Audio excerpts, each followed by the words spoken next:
Hello, Brad here, just to say we're super proud that the Friday 5pm podcast is sponsored by the Malt Miller, the UK's best home brew store. We use the Malt Miller for all of our homebrew experiments, as well as tapping them up for advice and binging on their awesome YouTube channel all the time. That's why whenever we release a homebrew video, we put a recipe kit live on the Malt Miller, so you can brew with the exact same amazing ingredients that we did. The same ingredients used by pro brewers.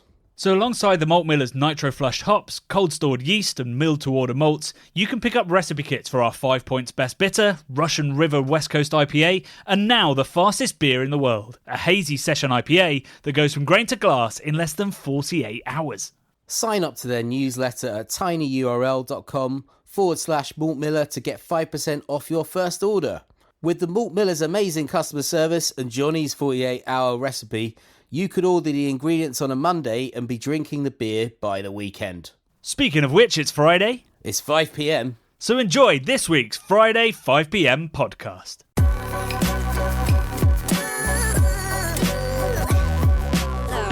Good evening, Beer Geeks. Welcome to the Friday 5pm podcast. And as far as I'm concerned, welcome to California.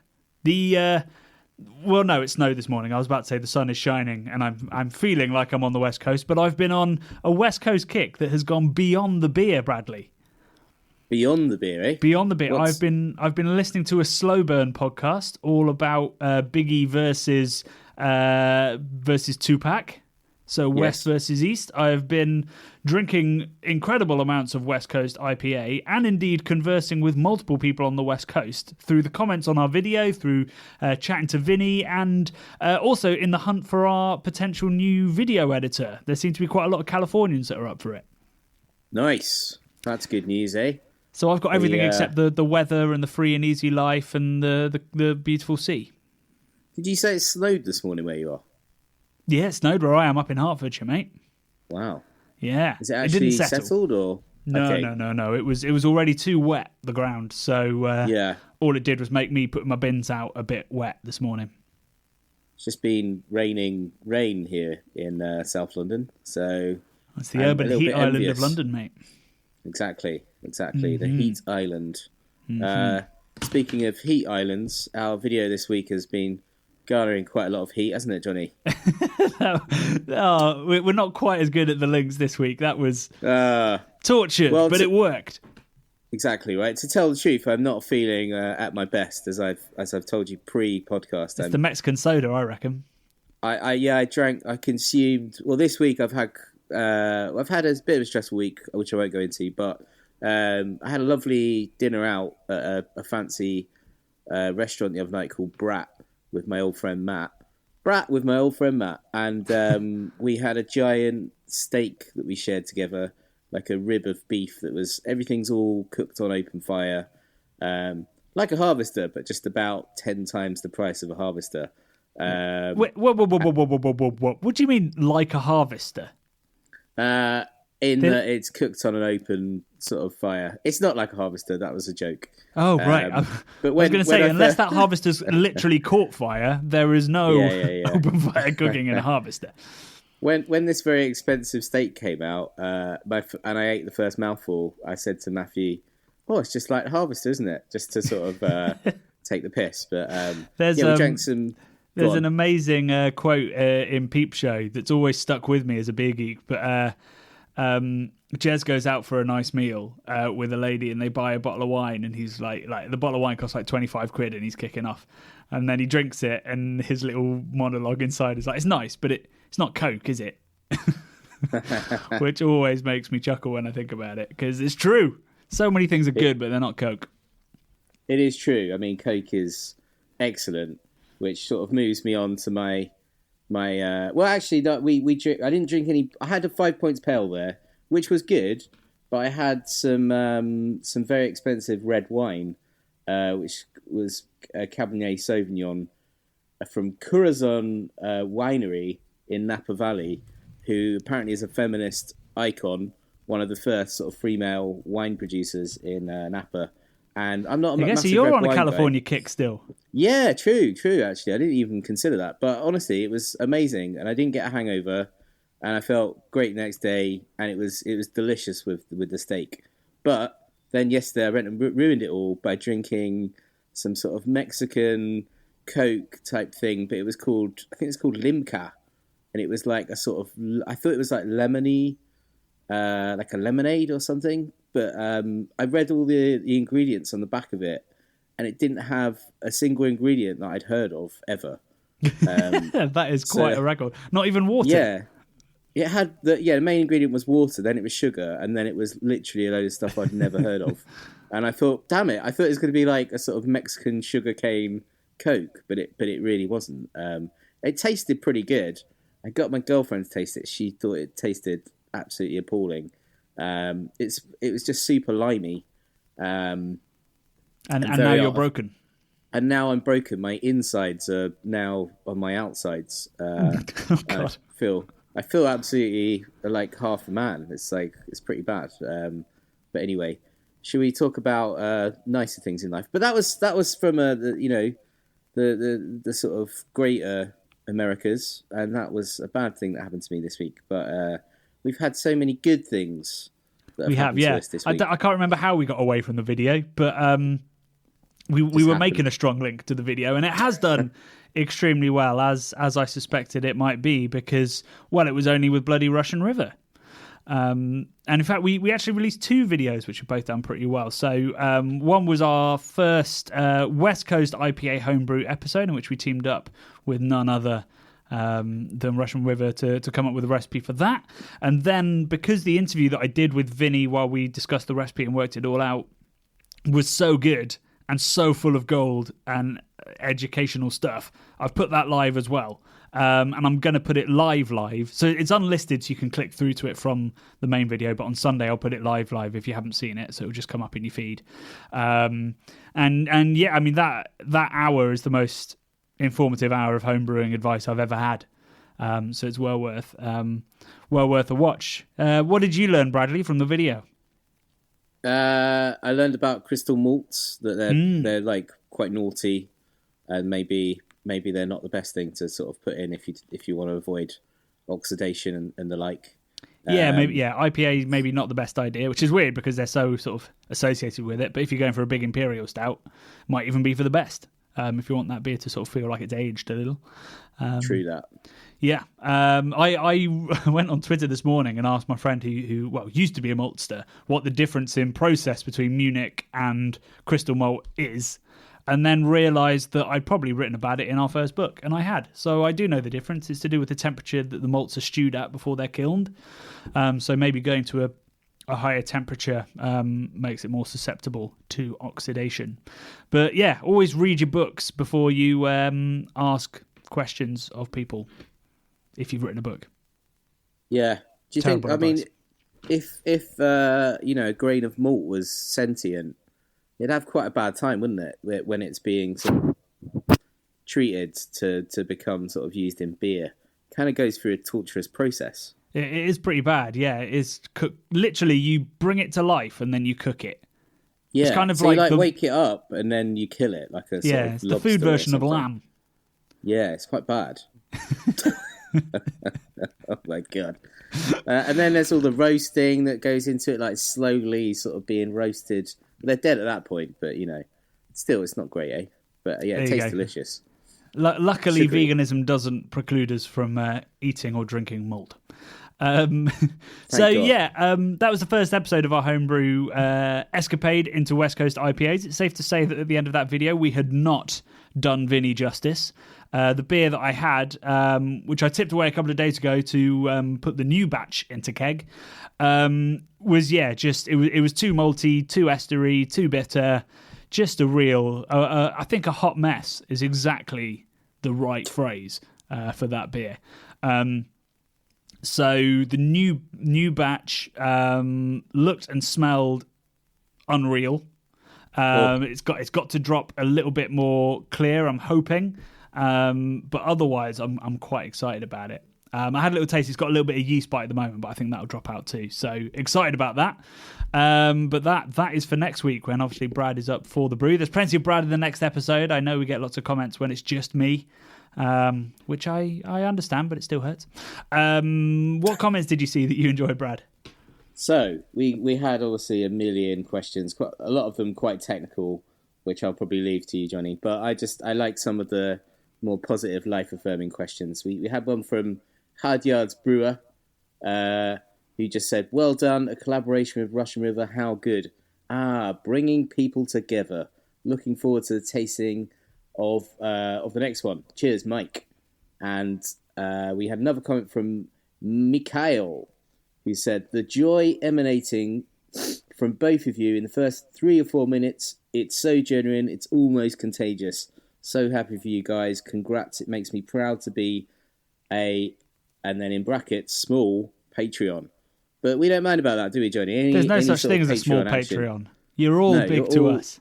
That's it. Everyone, it's an open heart policy. Everyone, it just makes me feel great to know that people are kind of loving what we do to the point where they might give us a pound a month or something. It's just wonderful. And it really does help. So thank you, Mikhail. And I hope I've pronounced your name correctly, sir. I reckon you did. So the question that I've picked out is from Jan Nystrom, who asks, what would you now change in the brew studio? So having done, how many brews have we done? I've done two West Coasts. I've done a trial Pilsner. Is that it? Yeah, 3 brews. The main thing I'd change, and I thought about doing it when I built the Brudio, is to raise the fermenters. Right. So obviously a fermenter, you need to get to the bottom of it, because when stuff settles out, you dump it from the bottom, which means that I'm spending a lot of time on my hands and knees in the Brudio, folks, getting carpet burns and everything. So you haven't got carpet, Johnny. Oh no, you have got a little. I've got a rug. I've got a rug. A lovely yellow rug. So yeah, that's a bit of a pain. So I probably want to have raised it by, the dream would be a meter, so that it's sort of waist height. But the reason I didn't do that when I built it is because that would have made the room feel a lot smaller. Yeah, it would, and it would have covered up the artwork walls, potentially. Yeah. But it would have added more storage. So it was a real. I was in a bind deciding about that, and I still don't know whether I made the right choice. It's never too late to adapt and change, right? I guess you don't need to be. For now. You don't need to be that high. How high did you want to be? A meter, did you say? Yeah, probably basically put it on a desk, essentially. The desk is usually about 70, 75 high, probably about that. Yeah, that does feel quite high, actually. Would it make it more of a sort of stumbling problem where it could potentially fall off? I think that's your anxious brain working. Yeah. I think when you look online at most grain-father setups, people have raised their fermenters for that exact reason. The other very important reason why people do it is for gravity. So I do a pressure transfer, which means that I can transfer the beer without it seeing any oxygen. So you push CO2 in from the top and force the beer out of the bottom. And I have to use much more CO2 force to do that than I would if gravity was helping as well, because it's pushing it sort of back up into the keg rather than down into the keg. Got you. Okay. You see what I mean? So it's something to think about. That's a video there, isn't it? The kind of fine-tuning of the brewery in a sort of Fast and Furious style where we... exactly. Marginal gains. Marginal gains, Vin Diesel recycling. Sort of character. I'll get real pumped up I'll get swole for the summer and come in and then I'll bring my blowtorch and we can start doing a sort of A-team montage where we transform it into a Pimp My Brudio. Which guy in the A-team are you? Probably B.A. Baracus. You reckon? Yeah, why not? He's very flamboyant in his sort of... You've got the rings. You've got the accessories, haven't you? Yeah, that's true. Yeah. I just need to get the mohawk. He's... I've actually got a B.A. Baracus action figure that's like a 12-inch high action figure, which I can't remember. Okay, well, let's do stop animation of the the changes with that. Yeah, we can do like a sort of Adam and Joe show style, the sort of squeaky Star Wars and like what's it called? Toy spotting. Where have you seen that with the train spotting? But it's little toys and they're all sort of addicted. No. It's amazing. We need to put a link. Toy Spotting, Adam and Joe, and the little stuffed toys are addicted to sherbet. You know, the sherbet that used to come in the sort of yellow and black tubes. Sherbet. Yeah, the straws. And it would have like that. Was it like a licorice or something in it? And you dip it in, and they're sort of putting that in their arms like it's a syringe. It's very good. I think that could be from the very first episode of Adam and Joe. Thinking about it, Toy Spotting. But yeah, wow. We'll do that. But we'll do that with my B.A. Baracus action figure, and I've also got a Macho Man Randy Savage action figure that I could just bring in the mix as well. He's at a different scale, but you know. In my head, I heard Lily Savage, and I was like, "What would?" Oh no, I'm with you. Yeah. We're talking 80s icons here. I've probably got a Gremlin somewhere as well. Lily Savage is an 80s icon. Maybe a 90s icon. 90s, yeah, right. For sure. And now Paul O'Grady with his sort of dog shows. He does. Actually, I haven't seen those in a while, but for a while he just seemed to be doing lots of different dog shows on television, which, you know... Does he present Crufts now? I bet he does. He's a bit too lowbrow for Crufts, mate. Come on, let's be honest. I think he stepped in the shoes of Rolf Harris when he was disgraced. Yeah. So he needed to fill that void of a sort of caring animal old person role. But yeah, obviously now we know Rolf's a monster. I've still got a stylophone as well, which is the musical instrument that Rolf promoted in the 70s. Brad, why are we going down a Rolf Harris rabbit hole? What? Why are we giving this guy airtime? I don't know. You just said his name again. But the stylophone is a fun musical instrument. It is. But yeah. It is. Don't let Rolf taint styrophones. Stylophones, no. Should we have this week's question, Johnny, to move swiftly anything on? But more Rolf chat. There's something else I wanted to say around the Breedio, and I can't remember. Oh, yes. So in the build video, we didn't do the Keezer, but I've made giant steps towards the Keezer this week. So basically, my parents came over to visit my daughter, and I guess me. And because they don't get in for free, I set my dad a task of working out the depth of the freezer I was thinking of buying, because despite trying to speak to Hisense, the company that makes it, multiple times, they couldn't tell me the internal depth.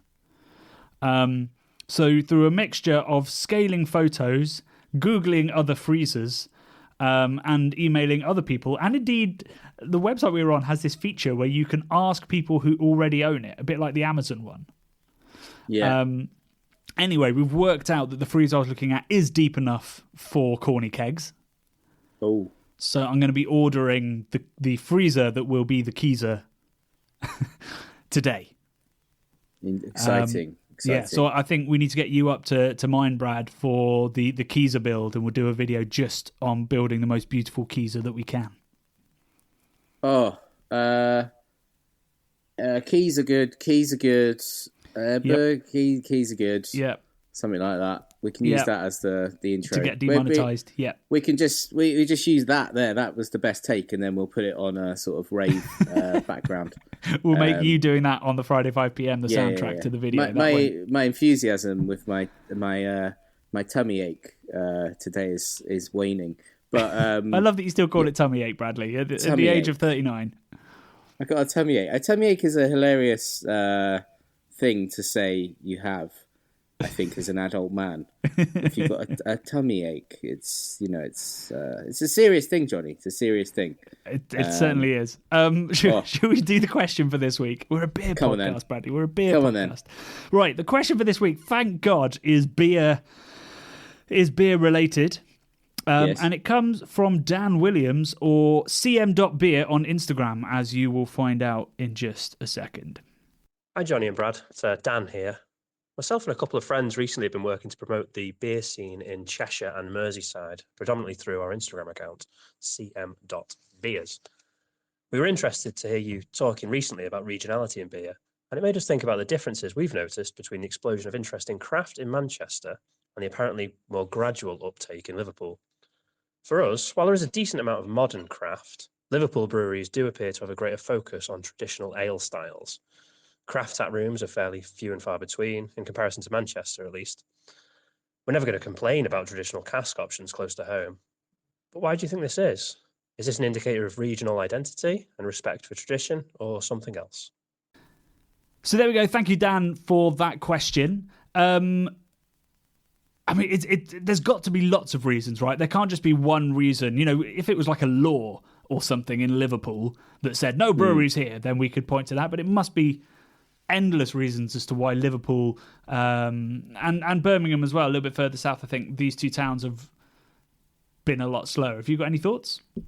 Well, I think Liverpool is very much in the north, and I think to paraphrase Game of Thrones, the north remembers, and I think the king in the north is still cask, right? So it's nice that they remember the old ways, and I think there's a real reverence for real ale up there, and milds and all these kind of like great things that us Southerners don't necessarily get our laughing chops around as much as we used to. I mean, there's definitely more cask. Cask is a bigger, more important sort of cultural institution, and I think more cask is probably drunk up there, and it's obviously served in a very different way. But that wouldn't explain why Liverpool is slower than Manchester, unless it's simply that, you know, so Manchester had a real spark very early on in Marble. So that was, you know, Marble founded in the 90s. And I'm not aware of any modern breweries in Liverpool that opened that early. And I think if you look at other northern towns that also have a great love for cask, like Leeds and Sheffield, they've had little sparks as well. Leeds, it was probably North Bar, which was bringing in modern beer from all over the country very, very early on. And then in Sheffield, you had Abbeydale in the centre, and then Thornbridge not far away. So I think the main reason is that for whatever reason, there wasn't that impetus. There wasn't that initial spark. So I wouldn't say that Liverpool's sort of been slow. It's not slow on the uptake. It's just literally behind on the uptake.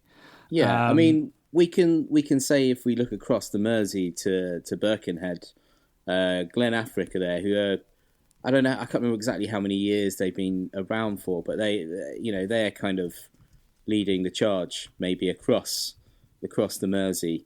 One of our pro patrons, one of our oldest pro patron, I believe. It was our first pro patron. I don't know whether, I mean, certainly they're perhaps leading the charge now, and they've seen some great growth, but they weren't. I'm trying to think, like Mad Hatter, weren't they Liverpool? Who I mean, they made a bit of a splash when they first opened, and they had the tzatziki beer that sort of got quite a lot of excitement around it. Who was but the otherwise, female? It's literally the last couple of years. Yeah, there was that female-owned brewery that we haven't been to yet. Neptune. Neptune, yeah. Is that Liverpool or is that near Liverpool? I think. Well, I don't know whether it's central Liverpool. I think it's certainly nearby. Yeah. I mean, we had a good time when we went out drinking there. We went to Dead Crafty Beer Company. I remember that place. That was pretty cool. That seemed like a little kind of bastion of craft beeriness. I remember that was a good night out. We went to a sort of giant beer hall that was underneath Turncoat, near the docks, wasn't it? Yeah, Turncoat. I mean, they've definitely got stuff going on now. It's just, yeah, they are just behind, and I think it is that lack of a spark. I think, you know, in Manchester, probably so many of the people that worked at Marble went on to work at other breweries or found other breweries, you know. So James, who founded Cloudwater with Paul, he was an ex-Marble brewer. Colin Strong, who went to Buxton and then to Northern Monk and then is at Salt now. He started off at Marble. JK, who's now, I think he's still head brewer or head of development at Brewdog, he started at Marble. You know, Marble is one of these breweries, a bit like Camden in London, where everybody sort of got their start and then went off and did their own thing. And I think Liverpool's lack of that brewery is possibly the reason that they've lagged behind a little bit. So I don't know. People from Liverpool, I'd love to hear your thoughts as to whether Liverpool is more sort of real ale, more traditional obsessed. I don't necessarily associate it with real ale as much as I would Manchester with JW Lees or Birmingham with Banks or Sheffield with Sheffield with multiple different real ale breweries. It is a really interesting one that sort of has myriad reasons, I think. But yeah, I mean, nowadays, Liverpool's a great craft beer destination. You've got some really wonderful and really beautiful pubs. You've got obviously places like Dead Crafty. The Glen Affric Tap Room, I think, is great. They've got Top Rope and Neptune as well. I've looked. Neptune's just out of town in near Maghull, which I've never heard of, but it doesn't look too far out. So yeah, I mean, I can't really answer that question. I feel like it's a question that maybe the people from Liverpool would be better placed to answer. But I would put it down to a lack of an early adopter, is my thinking. Yes, let's do that. Let's put it down to that. Eh? There you go. Mystery solved. Mystery solved. We can close the book on that one, Johnny. I think that was. I think we can. We've solved one of life's great mysteries. Maybe we can talk about why Birmingham's in a similar situation at some point. But yeah, thank you for listening, everybody. Next week is, of course, episode 2 of our Russian River Odyssey. And hopefully the beer that is in keg and carbing right now is going to be absolutely stellar, but we'll have to see. And then on Sunday, we do have the release of the full interview with Vinny, which even if you're not a home brewer, still has some nuggets of gold in there around sort of the formation of Pliny and Blind Pig and some other cultural stuff. So do give it a go. Treat it like a podcast because it's an hour long. You don't have to watch it. It's not very interesting, but the listening of it, there's lots of gold. So yeah, we'll see you Sunday and we'll see you Wednesday. Love and beer.